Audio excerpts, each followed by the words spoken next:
Hello. അപ്പോൾ എൻ്റെ lunch preparation almost ഡണ്ണായി. അപ്പോൾ ഏറ്റവും ലാസ്റ്റായിട്ട് ഞാൻ പ്രിപ്പയർ ചെയ്യുന്നത് വെണ്ടയ്ക്ക ഫ്രൈ ആണ്.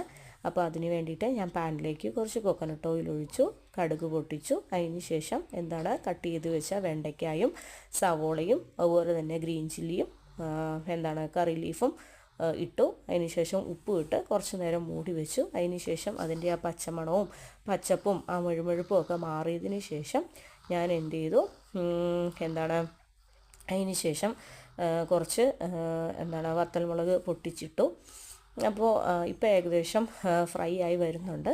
പിന്നെ ഈ വെണ്ടയ്ക്കായിലേക്ക് ഞാൻ ഉപ്പ് മാത്രമേ ചേർക്കുന്നുള്ളൂ, മഞ്ഞൾപ്പൊടി മുളക് പൊടി ഒന്നും ചേർക്കുന്നില്ല. കാരണം ഇന്ന് ഞാൻ ലഞ്ചിന് പ്രിപ്പയർ ചെയ്തിരിക്കുന്ന എല്ലാം സ്പൈസി ആയിട്ടുള്ള കറികളാണ്. അപ്പോൾ എല്ലാം സ്പൈസി ആകുമ്പോഴത്തേനും കൂട്ടത്തിൽ സ്പൈസ് അല്പം കുറഞ്ഞത് ഇത് മാത്രമേ ഉള്ളൂ. അപ്പോൾ ഇതൊക്കെയാണ് എൻ്റെ lunch curry. Thank you for watching.